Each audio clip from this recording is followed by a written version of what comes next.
Hello, Christophe. Thank you for this whole discussion. Can you introduce yourself, please? Say where we are, what you are doing in life, and everything like that. So now we are in Namur, Le Grand Manège, for this concert with 4 harpsichords and an orchestra. And I'm delivering and tuning the 4 harpsichords. And in life, yes, I used to be a player myself. I'm still playing, of course, but I used to play concerts and teach. But since a few years, I started renting my own instrument and doing repair voicing and tuning, of course. Okay, so you started your at school. You learned music, and you were yourself a harpsichordist or organ player. In the first place, I played organ. The first 5 years in the conservatorium, and then in Leuven, it was a Lemmens Institute, and then afterwards I went to Amsterdam, studied with Jacques van Oortmerse organ, and then I started with Menno van Delft harpsichord as well, and then afterwards also with Chris Verhelst, that you know. Of course. So I have both diplomas. And how did this switch happen between playing early keyboards and renting, voicing? Well, I was always interested in the technical things also. I couldn't play when something happened on an instrument. I just wanted to repair it first before I started playing. Also with the tuning of my own organ, I always tuned the organ first. So I had always these both jobs. But when I started tuning for some other people, I really got in love with this job. And it was another way to be on stage as well, and to be good for the musicians, that they have very nice instruments in a good condition. And I thought I was able to do this, and that's how it started. And then on a certain way, I thought that maybe I should make my first profession as a renter and a tuner and doing repair. It's more important for me than actually teach, and it's still interesting. But your position for early music now is very interesting, because you provide keyboard instruments, organ, harpsichord, maybe pianoforte too, for most of the performers and all the ensemble because you are located in Belgium, but somehow you bring instruments everywhere, so you know everyone. It developed in this way. First, of course, I started kind of small, but actually from the beginning I started working with B-Rock, and then for the concert halls like Beaux-Arts, the Single in Antwerp, and now it's since I stopped teaching, because that was very difficult to combine teaching and delivering. In the music school, they never understood that I had another job and that I wanted to replace my lessons. It was quite impossible in music school. Not in a conservatorium, but in a music school, everything is very strict. And do you remember the first time you tuned an organ or a harpsichord? Maybe. The organs, the chest organs that I tuned, it was for someone else, another person who was delivering, and I started working with him. Before I discovered that maybe I could go on myself with this. And harpsichord, it was Chris Verhelst who taught me how to tune. Okay. How old were you? Must have been 22. Okay. Yeah. So it was after my organ lessons, after my organ studies. I still remember. I still remember the lessons also for voicing. Of course, voicing in the conservatorium, it was teaching how to replace one quill, but to do a complete revoicing, that's another thing. That I learned myself. And can you tell us about the 4 harpsichords that we have here tonight? And we just finished the rehearsal. The concert is going to be in 3 hours. So now, what are you going to do? I guess you are going to tune all of them. But do you have a special technique or a special procedure? How much time does it take? Do you do it alone? What are the important things? Can you share with us your technique? Yeah, well, there are different techniques I think you have to know, because if there is much time, then you can do it another way. Sometimes you have to be very quick. Sometimes you can only tune in a break of 15 minutes sometimes, or even 5 minutes, and then you still need the technique to how to do it. I'm always dividing my time. If I know I have 2 hours and there are 4 harpsichords, well, then I have half an hour for each instrument, but that's not very good. In this circumstances, it's better to do 2 times, to tune very quick and then another time, because it's if an harpsichord is going, it's like a fortepiano, the same thing.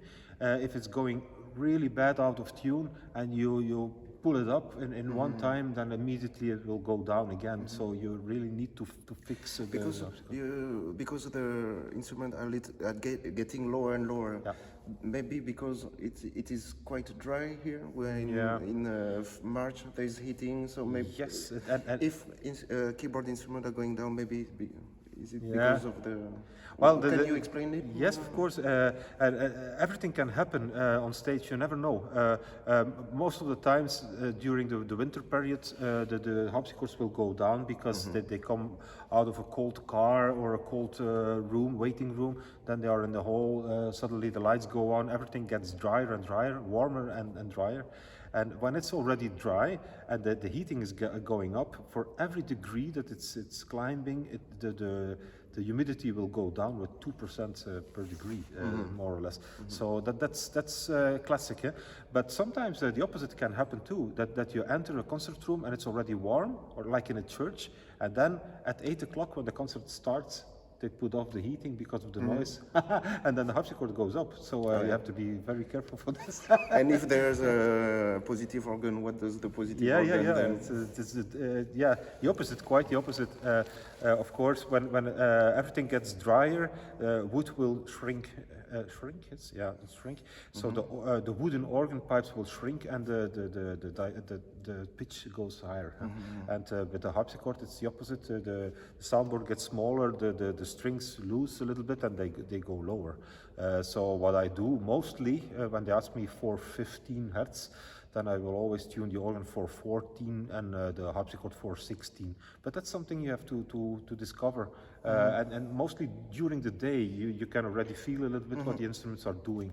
And now, for instance, with these 4 harpsichords, well, they will develop each in another way, and that's why you always need to be careful. For instance, when the harpsichord is now 413, I could say, oh, then I tune it up to 417, but that's a risk, I think, because then the whole thing can be unstable. I always want to be as close as possible to the pitch what you desire. Yeah. So you are going to tune the 4 harpsichord twice. Yeah, I try to. Because I know I have time. Yeah. Yeah. Okay. Yeah. And do you tune it in the same way, I have one technique. Do you adapt your technique to all of each instrument? With the harpsichord, I have only one technique that always works, I think. For fortepiano, I have different techniques depending on the time that you have. Because once you're tuning, some fifths, of course, you need to do all of them. Or some strings, then you need to go on and do all of them. You cannot just pick some strings. So I have a technique, and I always start in the middle of the keyboard. Let's say between F and so Fa and C.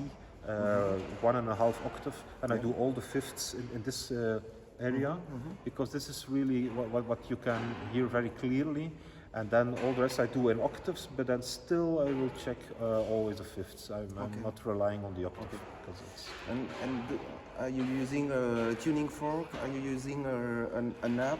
When I started tuning, I didn't want to use apps because I thought, no.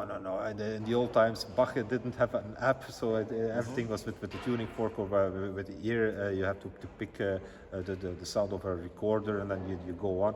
But of course, on stage, when you have to tune for all the musicians, for the orchestra, sometimes the theorbe player is going to tune next room, and you have to be exactly on the same pitch. So that's why, of course, I'm using an app, and it's still clear tune that I'm using, or some others, because there are other temperaments. Okay. No? Would you like to say something for young musicians that Yeah. who are learning right now music, Yeah. who are going to for sure have a career as a musician and maybe as a tuner? Or Yes. Well, you never be afraid to tune, because I know a lot of professional players that they say they are tuning, but I notice they are not tuning very often, and you only learn it by doing it. And if it's wrong, then you just start again, and you get better and better with tuning if you do it more and more. Actually, I cannot play on an instrument that is not tuned, and that's why you get faster and faster every time that you are tuning. Okay. You learn a lot. Also, you learn a lot about the instrument that you're going to play. If you tune yourself, immediately you feel what the instrument is doing, how it sounds. When somebody else tunes for you, it's another way. Yeah. It's a different feeling. It's a different relation to the instrument when you don't tune it yourself. Yeah, I think so. Yeah. And of course, you can always make a beautiful instrument even more beautiful with a good tuning. Yeah. And the opposite is also true. You can have a very beautiful instrument in a bad tuning, and then you think, oh, it's an ugly instrument.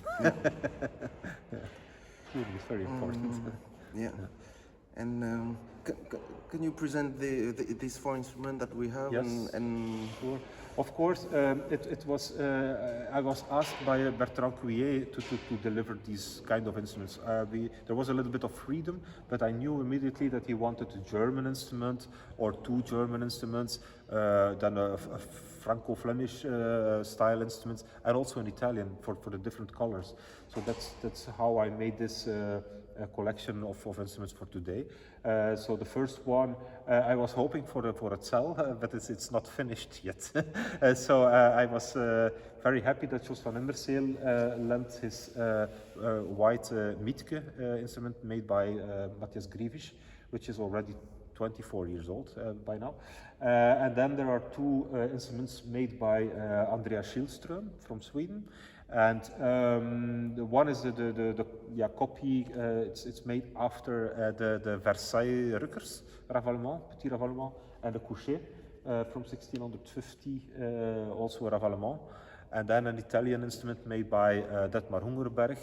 It's an anonymous instrument. It's a copy of an instrument in the Florentine style, and 17th century, with two 8-foot. Yeah, so different colors. And that's nice. It works very, very nice when you're sitting in the hall. You hear a very transparent sound. Sound is coming from everywhere, and different colors. It's very nice. Yeah. we are going to see you tune a complete instrument from the beginning to the end. Can you present us what you are going to do and what are the different steps of your whole thing? I can, because once I'm tuning, I'm very concentrated, of course, listening to the vibrations between the different strings. But there are a few things that I always keep in mind. I'm using always a metal, how do you say it? For tuning key? Yeah, tuning key, tuning hammer, because I like this very much, because then you're really in contact with the metal pin, and you feel every movement when it says a small tick. Then you already feel it. Even when the string is moving a little bit and you feel it in your hand. I love this very much. But that's, of course, it's a way of tuning. I always keep in mind that the tuning key is always very on top of the pin, and that I don't pull too much. But I'm using this technique sometimes to stretch the string a little bit. Once it's in tune, and you leave it like this, the string will go back, and I always tune a little bit higher and then come back, or I push a little bit, but not too much, because otherwise you get a problem. That's one thing. What can I say? I'm starting from the La, the A, and I always check the octave as well. So it's not only the A440, for instance, but also the 220, and then I make the balance already. I never rely on the octave, because the octave is it's tricky. Octave is you can stretch it a lot or shrink it a little bit, and it still sounds good. You always need to be sure once you are tuning la, re, sol, sol, do, fa, and then you have a checkpoint. Then you can check between fa, la, the dirt, and then I'm already moving again the fifth still till everything is fine. And I always start with the la. I'm going down to the mi bemol, the E flat. Sometimes even the A flat, just to have this one too. And then I go up, so la, mi, si, si, and so go on to G sharp, E flats, and then that's the checkpoint again. If everything is fine, then I'm checking if the temperament is okay, depending on the temperament that you want, mean tone or late Baroque tuning. You just check if everything is okay, if the thirds are okay.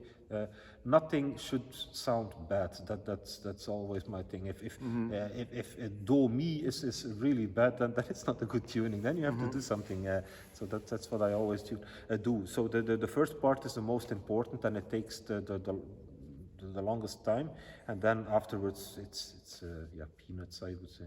And then one more thing is when I'm going to down in the lowest octave, I make the octaves a little bit longer, bigger, a little bit longer, a little bit, not too much, but